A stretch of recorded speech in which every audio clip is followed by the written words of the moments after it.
we're gonna look in there in a second and see what we got to work with today. I need to sand that cabinet down nice and straight. I want to get all the hard lines off of there, all the edges, all the paint stacking. I got to work all that out of there. It's hard to do it because it almost always leads to some repaints over the stuff that's already been done because of the breakthroughs. But you know, if you want a nice straight slick cabinet without a bunch of sharp edges and something that when you look down the side of it, it looks, you know, as slick as a piece of glass, that's the only way you're gonna get it. And so, you know, and that's a requirement for me. I don't want ripply, wavy, rounded corners, you know, I don't want any of that. So, so I'll do whatever I got to do to avoid that, and that involves sanding it nice and flat. So that's going to be step one. Going to sand it nice and flat. Then I got 2 stencils technically left. I got 5 stencils I need to land, but it's technically 2 colors. And so that'll be the center script for the Whirlwind letters and the bordering that goes around the Total Chaos letters. Now,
See what you're doing to me.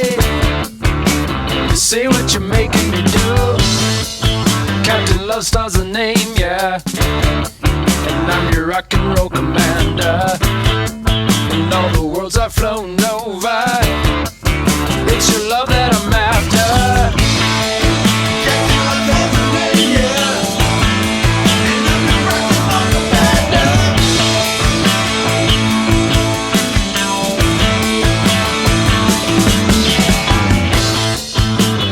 Gotta believe me when I tell you I got all that you really need, and you know that I love you.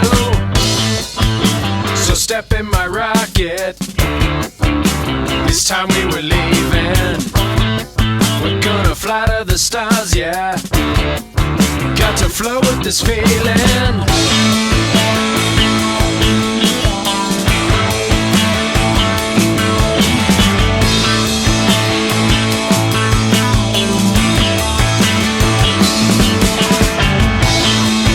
Captain Love Star's the name, yeah. And I'm your rock and roll commander. And it's your love that I'm after.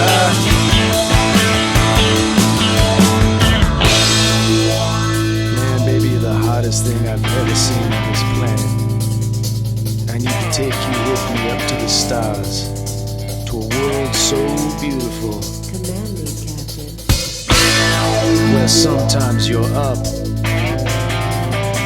and sometimes you're down, and sometimes you can never tell until you hear that magic sound.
was tough. That wasn't what I thought I would be doing. I spent 3 days working on that thing. I thought I was just going to come out here for about 3 hours, bust it down, put the script on there, matte clear it, be done with it. Because when I walked away from it, initially I thought, oh, this looks good. And other people, obviously, in the comments, they thought it looked good. But what usually happens with these is I'll get it to a certain point, which is, you know, I'm already starting with basically nothing, right? And I get to a certain point, and I stop there, kind of save my work, and then inevitably I usually will come in the next day. It's like I got a new set of downs, got a second wind. Okay, I'll get into this a little bit more. What more could I do? And then that's what that process is like. So it's tedious and it's time consuming, but you know, it's what I'm here for. That's what I do, and I think this one's gonna be good. I think this is gonna blow the other one away. But it's a lot of work, so I'm not gonna talk a whole lot about it. You saw what you saw. Hopefully it makes sense. I mean, it doesn't matter. I can explain it all day long, but what you see is what you get. And so there we are with that. I'll let that set for probably 2 or 3 days, and then I'll sand that down, make any little minor corrections if there are any. I don't see any, but if there are, I'll do that, and I'll put a final clear on it, and then I should be ready to put the cabinet together. So there it is, and it's coming along. It's looking better today than it looked before, so that's a good thing because it was already looking pretty good.